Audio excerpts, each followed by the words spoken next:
For millions of people, Adolf Hitler seemed like the answer. Not because everyone agreed with his hatred, not because he took power overnight, but because a nation in crisis became willing to believe that one man could solve everything. And that's the terrifying part. History remembers Hitler as one of the most ruthless dictators ever to live. But dictators don't usually appear out of nowhere. They rise when fear becomes more powerful than reason, when people lose faith in their institutions, and when democracy slowly hands away its own power. So how did one of history's darkest regimes emerge from a democratic country? The answer isn't just about Hitler. It's about how democracies can fail from the inside. To understand his rise, we have to go back to Germany after World War I. The war was over, but for Germany, the nightmare was only beginning.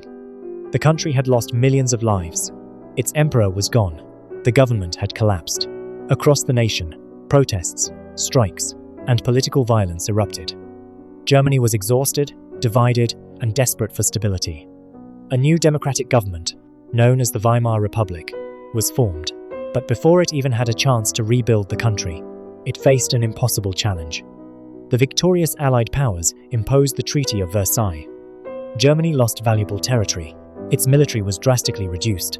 It was forced to accept responsibility for the war and pay enormous reparations. The economy was already weak. Now it was suffocating. For many Germans, the treaty wasn't simply a peace agreement. It was a national humiliation. That feeling became the foundation for everything that followed. Because when people experience humiliation, they often begin searching for someone to blame. And Adolf Hitler understood that better than almost anyone. He didn't offer complicated economic plans. He offered certainty. He told people that Germany had not truly been defeated on the battlefield. Instead, he claimed the nation had been betrayed from within. It was a lie. But it was a lie that gave frustrated people a simple explanation for an incredibly complex disaster. Hitler blamed politicians. He blamed communists. And above all, he blamed Jewish people. These accusations had no factual basis. They were built on long-standing prejudice, conspiracy theories, and hatred, not evidence. Yet in a society already filled with fear and resentment, many people were willing to believe them. That is one of history's most important lessons. People rarely embrace dangerous ideas because they've carefully examined the facts. They embrace them because those ideas seem to explain their pain. At first, Hitler's Nazi Party was small. It was just one of many extremist groups competing for attention in a deeply unstable Germany. But Hitler possessed something extraordinary. He knew how to command a crowd. His speeches weren't calm discussions. They were emotional performances. He spoke about national pride, betrayal, revenge, and destiny. He transformed frustration into anger, and anger into political support. Still, the Nazis remained a minority. Then, the world changed.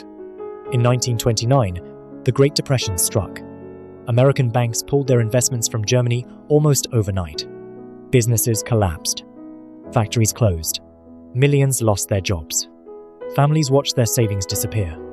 Hope vanished. When people fear losing everything, they often stop asking, who's qualified?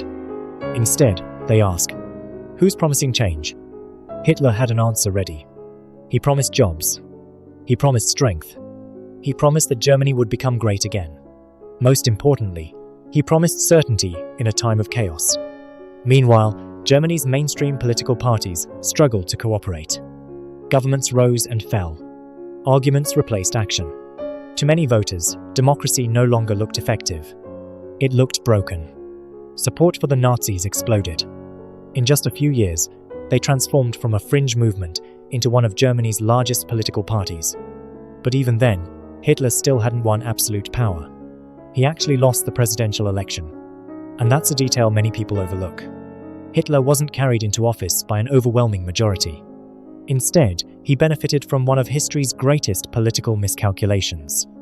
Influential businessmen, conservative politicians, and presidential advisors believed they could control him.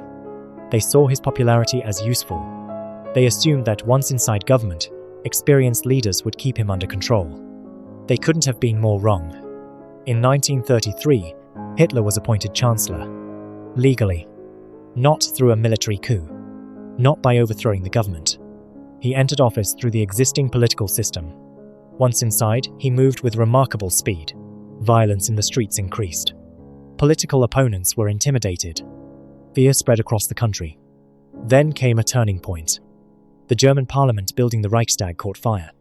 Whether Hitler planned the event remains debated by historians. But what happened next is not. He used the crisis to demand emergency powers. He argued that Germany faced an immediate communist threat. Many accepted his argument. Freedom of the press was restricted. Political opponents were arrested. Civil liberties disappeared.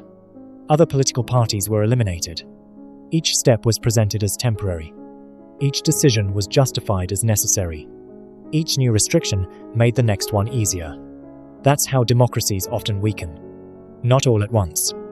One emergency. One exception. One compromise at a time. Within months, Hitler had dismantled the democratic system that had appointed him. When President Hindenburg died in 1934, Hitler combined the offices of President and Chancellor, making himself Germany's undisputed leader. No meaningful elections followed. The dictatorship was complete. Looking back, it's easy to ask why more people didn't stop him. But history is rarely that simple.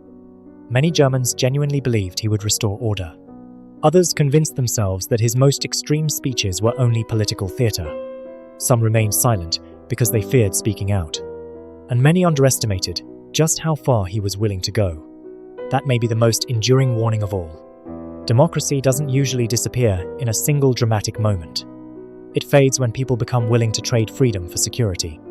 When leaders convince citizens that only they can fix the nation's problems. When fear becomes stronger than truth. Adolf Hitler's rise was not inevitable.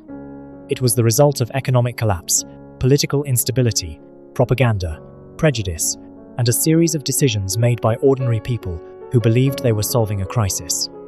Instead, they created one of history's greatest catastrophes. And that is why this story still matters today. Because the greatest threat to democracy isn't always the loudest extremist. Sometimes, it's the moment a frightened society decides that protecting freedom can wait until tomorrow.